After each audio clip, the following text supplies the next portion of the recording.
यही तर्क लेकिन ईडी के मामले में भी दिया गया था जितेंद्र, ताकि बेल ना मिल सके और इस मामले में जो ईडी है वो अपनी कार्रवाई जारी रख सके।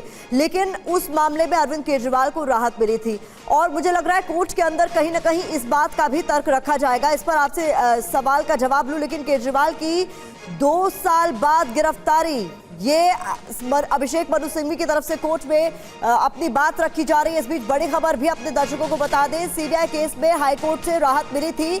ये अभिषेक मनु सिंघवी की तरफ से बताया जा रहा है कोर्ट को, सीबीआई केस में हाईकोर्ट से राहत मिली थी। तो एक बार फिर तमाम तरह के तर्क अभिषेक मनु सिंघवी की तरफ से कोर्ट रूम में रखे जा रहे हैं। जितेंद्र जी बिल्कुल, देखिए अभिषेक मनु सिंघवी ने कहा कि गत वर्ष अगस्त साल 2023 में जो शुरू हुआ उसके कारण मार्च 2024 में गिरफ्तारी हुई, यानी कि जो गिरफ्तारी है, जो केस रजिस्टर हुआ 2023 में और 2024 में बाकायदा उनकी गिरफ्तारी पूरे 1 साल बाद की जाती है। इस तरीके की दलीलें अभिषेक मनु सिंघवी की तरफ से रखी जा रही हैं। साथ ही ये भी कहा कि ईडी मामले में 2 महत्वपूर्ण रिहाई आदेश हैं, जिनका जिक्र अभी हमने थोड़ी देर पहले किया कि एक तो सुप्रीम कोर्ट बाकायदा करीब 1 महीने की जो जमानत है वो इलेक्शन के दौरान अरविंद केजरीवाल को दे चुकी थी। इसके अलावा राज्य एवेन्यू कोर्ट ने भी जमानत अरविंद केजरीवाल को दे दी थी इस पूरे पीएमएलए के तहत। इसके अलावा यह भी कहा अभिषेक मनु सिंघवी ने कि एक सुप्रीम कोर्ट में कहा गया कि वह समाज के लिए खतरा नहीं है और यह एक अंतरिम जमानत थी। फिर दूसरे क्रम में एक विस्तृत आदेश आया, यानी कि जो ट्रायल कोर्ट ने आदेश दिया था उस ट्रायल कोर्ट द्वारा दी गई एक नियमित जमानत थी, यानी कि जो अंतरिम जमानत सुप्रीम कोर्ट ने दी थी, बल्कि राउज एवेन्यू ने इस पूरे मामले में, जबकि पीएमएलए में जो जमानत के नियम होते हैं दोहरे होते हैं, उसके बावजूद नियमित जमानत दे दी गई थी राउज एवेन्यू कोर्ट की तरफ से। तो इस तरीके की दलीलें फिलहाल अभिषेक मनु सिंघवी की तरफ से सुप्रीम कोर्ट के अंदर रखी जा रही है। साथ ही सिंघवी ने यह भी कहा कि 2 याचिकाएं हैं, एक गिरफ्तारी को लेकर जबकि दूसरी जमानत पर। सिंघवी ने कहा कि सीबीआई ने जानबूझकर मार्च में गिरफ्तार किया ताकि अरविंद केजरीवाल को जेल में रखा जा सके, वह बाहर आकर राजनीति। बिल्कुल, और एक और अहम खबर, सीबीआई केस में हाईकोर्ट से राहत मिली थी, इस बात का जिक्र सिंघवी की तरफ से किया गया है। पीएमएलए केस में 2 बार रिहाई आदेश आ चुका है, ये अभिषेक मनु सिंघवी की तरफ से कहा गया है। और एक और महत्वपूर्ण बात कि केजरीवाल के खिलाफ कोई नया सबूत नहीं मिला है सीबीआई को, ये सिंघवी की तरफ से जो दलील दी गई है उसमें इस बात का भी जिक्र किया गया है। यानी जितेंद्र शर्मा, कुल मिलाकर सिंघवी सुप्रीम कोर्ट को यह बताने की, यह समझाने की कोशिश कर रहे हैं कि सीबीआई ने जानबूझकर गिरफ्तार किया अरविंद केजरीवाल को, मकसद कुछ और था, उनकी गिरफ्तारी उचित नहीं थी, सही नहीं थी, यह बताने की कोशिश है।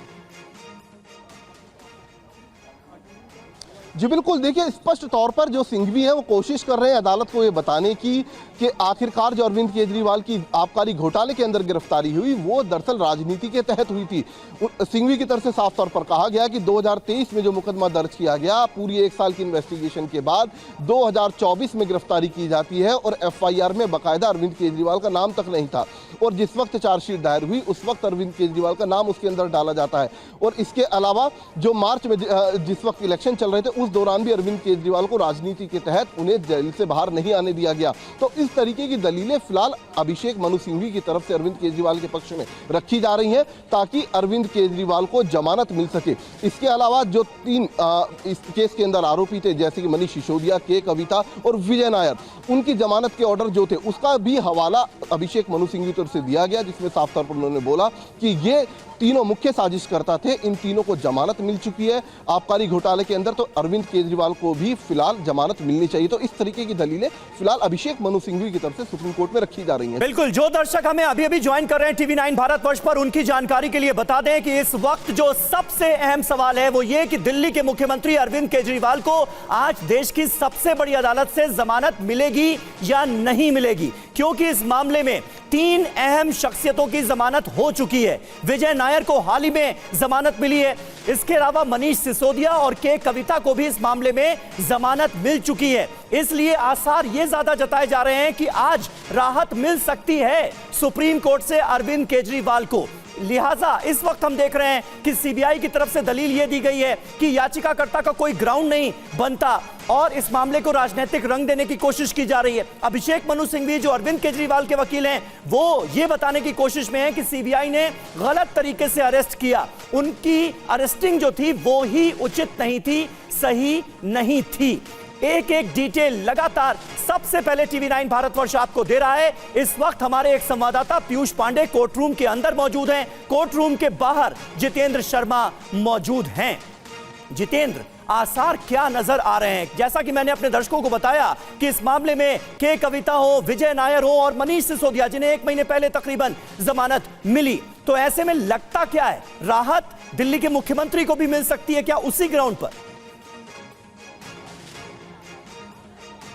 जी बिल्कुल, देखिए समीर, जो आपने सवाल पूछा उसका जवाब मैं जो इन तीनों आरोपियों की जमानत के ऑर्डर पर दिया गया था सुप्रीम कोर्ट के द्वारा, उसका जिक्र यहां जरूर करना चाहेंगे। दरअसल सिसोदिया को जिस वक्त जमानत दी गई उस पर ऑर्डर पर यह कहा गया कि अनिश्चित काल के लिए हिरासत में सिसोदिया को रखना और उम्मीद करना कि मुकदमा जल्दी होगा, यह उनके मौलिक अधिकारों का उल्लंघन है जो कि अनुच्छेद 21 के तहत प्रदान किया गया है। ये बात बाकायदा न्यायाधीश गवई की तरफ से कही गई थी माफ कीजिएगा मनीष सिसोदिया को जमानत देते हुए।